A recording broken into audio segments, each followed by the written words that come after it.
Hello students, अब हम पढ़ने जा रहे हैं आज female part of the flower gynoecium. हमने पढ़ा था gynoecium is the female reproductive part of the flower और गाइनोशियम की सिंगल यूनिट है कार्पल या पिस्टिल। कुछ फ्लावर्स में सिंगल पिस्टिल होती है तब उसे कहते हैं मोनोकार्पलरी। कभी कभी एक से ज़्यादा पिस्टल्स होते हैं तब उसे कहते हैं मल्टीकार्पलरी। अगर एक से ज़्यादा पिस्टल्स हैं तो वो सारे आपस में फ्यूज्ड हो सकते हैं तब उसे कहेंगे सिनकार्पस, और अगर सारे के सारे पिस्टल्स फ्री हैं तब उसे कहेंगे एपोकार्पस। ये आप +1 में पढ़ चुके हो। इसको हम एक डायग्राम की हेल्प से डिटेल में देखते हैं। यहाँ पर this is the monocarpellary pistol of hibiscus. Hibiscus का पिस्टल है जहाँ पर सिंगल एक कार्पल है। यहाँ पर स्टिग्मा यहाँ पर डिवाइडेड है पर एक कार्पल एक ही है। देन पेपावर का मल्टीकार्पलरी सिनकार्पस ओव्यूल। ये मल्टीकार्पलरी सिनकार्पस है, यानी कि बहुत सारे कार्पल्स हैं जो आपस में फ्यूज्ड हो गए हैं पेपावर में।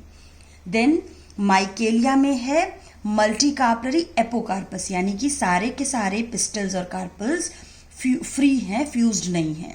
ये दोनों इंपॉर्टेंट है, पूछे जाते हैं। पेपावर में सिनकार्पस है और माइकेलिया में एपोकार्पस है। इसके बाद किसी भी पिस्टल में कार्पल में 3 पार्ट्स होते हैं, स्टिग्मा, स्टाइल एंड ओवरी। आप पढ़ चुके हो इसे। स्टिग्मा अपर रिसेप्टिव सरफेस होती है, ये लैंडिंग प्लेटफॉर्म होता है पॉलन ग्रेन्स के लिए। स्टाइल एक long elongated tube like structure है जहां से पॉलन ट्यूब आगे पास ऑन होती है। स्वेल एंड बेसल पार्ट होता है ओवरी।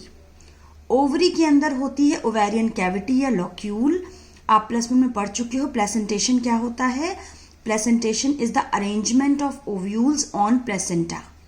अब ओवरी के अंदर लॉक्यूल और लॉक्यूल के अंदर प्लेसेंटा पे ओव्यूल्स अरेंज होते हैं। ओव्यूल्स क्या होते हैं? जो फर्टिलाइजेशन के बाद आगे जाके सीड्स बनाते हैं। तो किसी प्लांट में, किसी फ्लावर में कितने ओव्यूल्स होंगे हम देख सकते हैं। जितने सीड्स होंगे वही उतने ही ओव्यूल्स होंगे। फ्लावर में जितने फ्रूट में जितने सीड्स हैं फ्लावर में उतने ही ओव्यूल्स होंगे। तो वीट, पैडी, मैंगो में सिंगल ओव्यूल है, जबकि पपाया, वाटरमेलन, ऑर्किड में बहुत सारे ओव्यूल्स हैं। आप और भी एग्जांपल्स देख सकते हो। टोमेटो में ज़्यादा सीड्स हैं, ज़्यादा ओव्यूल्स हैं। मैंगो में एक ही सीड है, एक ही ओव्यूल है। अब हम पढ़ते हैं ओव्यूल की स्ट्रक्चर को। मेगास्पोरेंजियम। मेगास्पोरेंजियम हम ओव्यूल को कहेंगे। अब हम यहाँ पर इस स्ट्रक्चर को पढ़ते हैं।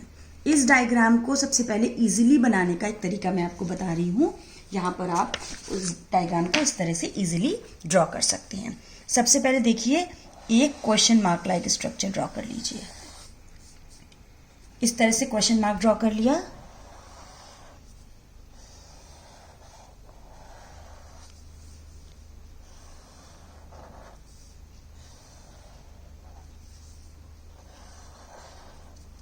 ये देखिए, यहां पर दिखाई दे रहा होगा आपको। ये सबसे पहले कि स्टॉक लाइक स्ट्रक्चर है। इस डायग्राम को हमने बना लिया। अब इस डायग्राम को हम उल्टा घुमा लेते हैं। इस डायग्राम को जो हमने बनाया है, इस डायग्राम को हम उल्टा घुमा लेंगे। अब आप देखिए, ये हमारा बुक वाला डायग्राम बन गया। बहुत इजीली हम इस डायग्राम को बना सकते हैं। अब इसकी लेबलिंग देखते हैं। सबसे पहले ये स्टॉक लाइक स्ट्रक्चर है, this is funicle. Then this point of attachment, ये ओव्यूल की बॉडी इस फ्यूनिकल के साथ जहां पर अटैच होगी, इसको कहते हैं हम हाइलम। इसके बाद यहां पर दिस पॉइंट, यहां पर एक पोर लाइक ओपनिंग आपको दिखाई दे रही है, दिस इज माइक्रोपाइल। इसके ऑपोजिट साइड में माइक्रोपाइलर एंड है, ये ऑपोजिट साइड में है चलाजा। यहां पर दिखाई दे रहे हैं कवरिंग है, प्रोटेक्टिव कवरिंग्स है, outer integument and inner integument. This is outer, this is inner integument.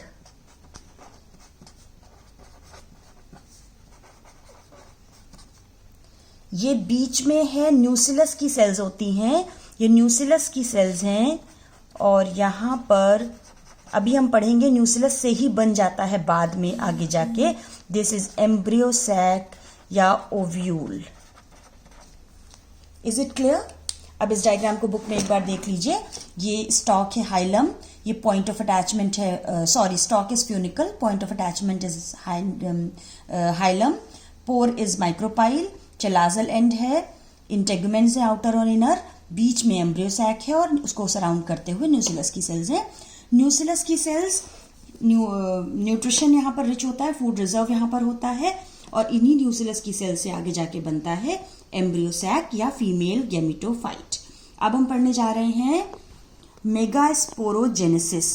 कल जैसे आपने देखा था माइक्रोस्पोरोजेनेसिस की प्रोसेस क्या थी, formation of microspores from microspore mother cell. अब मेगास्पोरोजेनेसिस की प्रोसेस क्या है, formation of megaspores from megaspore mother cell. Very simple thing. अब मेगास्पोर मदर सेल कहां पर बनती है, यहां पर न्यूसिलस की जो सेल्स हैं, न्यूसिलस की सेल्स में से कोई एक सेल थोड़ा सा डेंस साइटोप्लाज्म हो जाता है, लार्ज हो जाती है और प्रोमिनेंट न्यूक्लियस हो जाता है। ये सभी न्यूसिलस की सेल्स थी।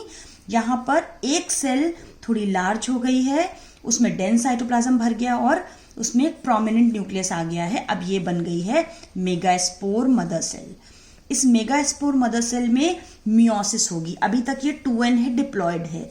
यहाँ पर मियोसिस होगी, आपको पढ़ चुके हो +1 में। First meiotic division and second, 2 steps में होती है ये।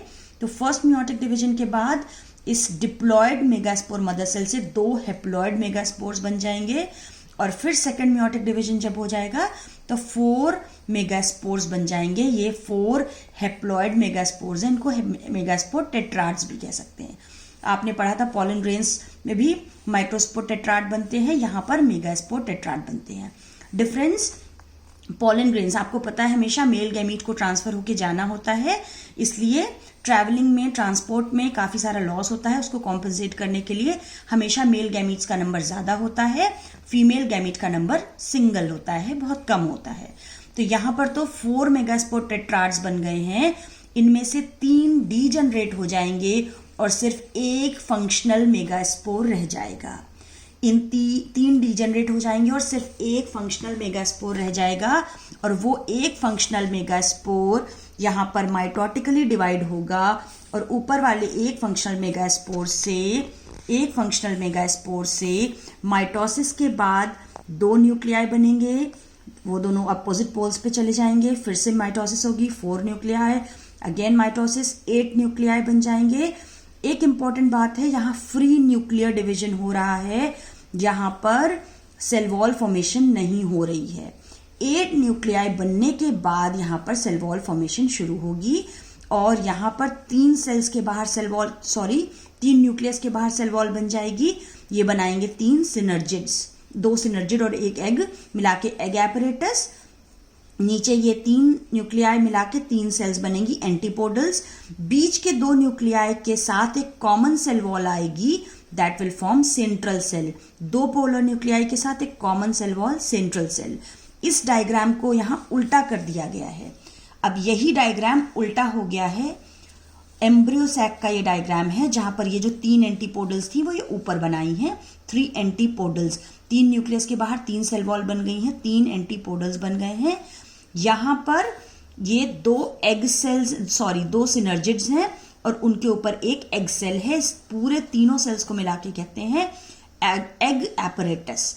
यही हमारा फीमेल गैमीट है। अभी मेल गैमीट आकर इसी से फ्यूज करेगा। तो 2 सिनर्जिड्स, इसके ऊपर एक एग सेल है।